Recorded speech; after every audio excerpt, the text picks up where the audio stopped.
There are at least 5 things that brilliant data analysts and data scientists do differently, and these are aspects that most courses won't teach you and that you will realize only when you are in the job. So in this video, I'll show you these not-so-known tips that I've learned before becoming a data analytics lead, working a big tech company, and getting a 6-figure salary in London, UK. If you like this type of content, make sure to subscribe to the channel, and without further ado, let's start with secret number 1. Now, when you start a new project and you're a data analyst or data scientist, especially if you're joining a new company, it will be very overwhelming at the start because you will probably work with large data set. And I still remember a lot of times I open these tables, maybe using SQL, and you kind of end up having to work with, I don't know, maybe 100 plus columns in a single table. And the worst part is that you start looking at those columns and you really don't understand what's happening, like what are these columns, what's the definition, what's the meaning, what the data set is about. And so maybe you have a task assigned to you, and so you have to work on the technical side of the project, but also the starting point is that you have no idea what data you are working on. This is when you quickly realize that domain knowledge becomes the higher priority in anything you're doing in data science and data analytics. I want to give you a practical example here because the other day I was like, okay, how can I explain this concept even better? And one thing that came into my mind is actually this thing here that I have in my wrist is called Whoop, is a wearable device. They're not sponsoring this video, so I just want to use it as an example.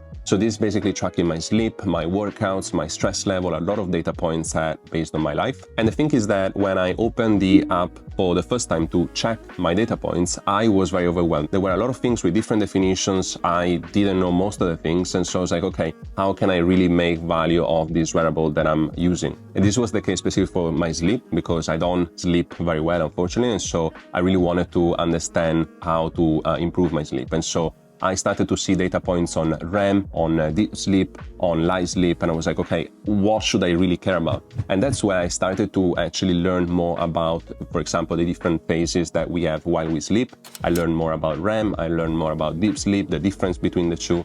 And basically you can understand that I gained kind of a domain knowledge on the sleep field that now I'm able to use to improve my sleep. And so, for example, I saw that my percentage of REM was very low compared to the average that we should aim for during the night. And that's exactly what happened in the workplace. When you start building your domain knowledge, then you exactly know what data points you have to care about. And the technical side of the project becomes way easier because now you have that confidence that you need to actually complete the task and deliver what you need. So how we can get domain knowledge in the workplace? It's simply by understanding who is responsible for a specific piece of work. Maybe you're working on a marketing campaign, and so you're like, okay, let me go to the marketing person in the company that is responsible for that campaign. Let me schedule a 1 hour, even 2 hours meeting with this person, and let me understand everything that I need for my project related to that specific marketing campaign. So that is where the network in your company becomes super important. And as I said, Whoop is not sponsoring this video. I wish they were, but in case you want to have this strap for free and also try 1 month for free, I will leave a referral link down below. Now I want you to think about the case where you are a very technical data scientist, you build a complex machine learning model. Let's keep the example that we did before, marketing campaigns. Let's say that you found out that a specific marketing campaign that is live now in the company is not actually performing very well. And with your machine learning model, you actually predict that another marketing campaign will perform much better. So the complex part now is basically translating what you found in your machine learning model to the business side, because obviously you have to build trust in your stakeholders. You have to go to the marketing director or the marketing stakeholder and say, look, I did something, that was my project, and that's the result, and you should follow what I say. And so my suggestion is to take my results and adjust your marketing campaigns accordingly. Now, if you're a strong data scientist, you will quickly realize that it's not an easy task to make a technical concept, something that you worked on for maybe even months, to something that is digestible for the business. And that is again something that you need to realize. The storytelling part of your job becomes super important, and you will not succeed and give value unless that part is taken care of. You can say that you built a machine learning model to improve marketing campaigns, but if you have no trust from the marketing director or the marketing stakeholder, your job is useless. So you have to find a way to explain what you've done. And so what I've learned during my past experience is that you have to put yourself in the shoes of your stakeholders. So in this case, it can be a marketing director, because obviously, if it's a technical person, your task of explaining technical concepts will be easier. But if that's not the case, then you have to start from a different ground. For me, the best way to do it, in case you haven't had meetings with these stakeholders before, is to have maybe a half an hour introduction with this person, understand everything that they do in their role, and then based on that knowledge that you acquired, create a kind of a business scenario, base your explanation on those business concepts that you know for sure this person will be familiar with. Because if you're able to speak the language that these people speak in a different department of the business, then even explaining a machine learning model becomes an easier task. When you start your role as a data scientist or data analyst, you probably have a lot of technical knowledge that you are ready to implement. Maybe you did a lot of certificates or watched plenty of videos online, and now you know 10 different machine learning models and maybe 10 different statistical tests. And now you're like, okay, let me implement what I know in the job. And so in the immediate feeling is whenever you get a task assigned, you're trying to make the connection and try to use the advanced cool stuff that you learn to complete the task. And while in plenty of cases, how you complete the task is way less sexy than what you think. Maybe there is no need to create an advanced machine learning model. Maybe a simple analysis in Tableau with a few formulas is everything you need. And that's completely okay, because this is when you quickly realize that the important bit is the end result. That's what it matters to the business. The director of the company will not give a damn if you got the answers from a complex machine learning model or a few easy formulas. What he or she cares about is that those insights are accurate and can be used to take business decisions. And as soon as you realize this, you will understand that the technical skills are only a way to get to the final result and should be treated with lower priority. Your manager will be impressed by the result you gave to the business and not by how many lines of code you have in your Python file.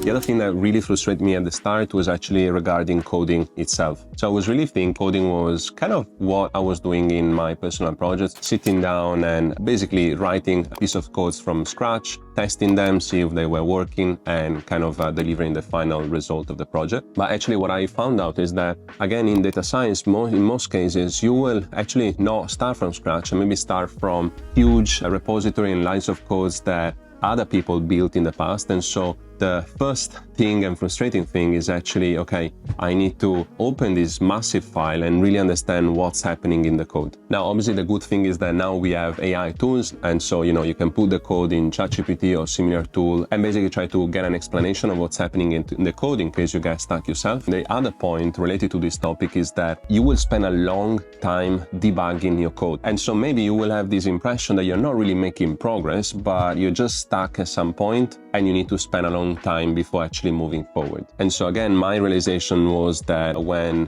we are talking about coding and interact with a piece of code, it's actually less about you writing new piece of codes and more about, maybe interacting with some other codes that was pre-existing before in the company and also getting stuck to understand what is not working in the code itself. This is a very important realization because if you have this mindset that you understand that for every hour of new lines of code that you write, you will probably spend, 4, 5, or 6 hours in debugging on trying to understand other people's codes.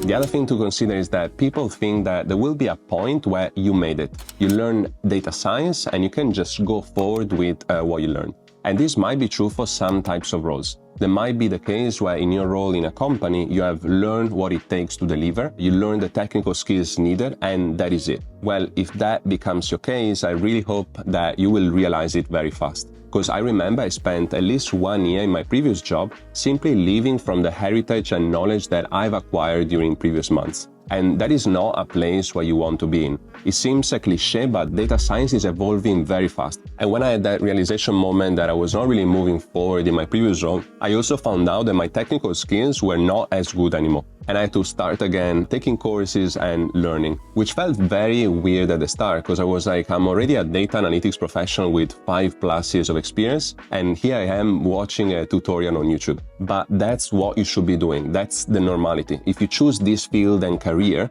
there will never be that point where you say, yes, I learned it all. Now I can just chill.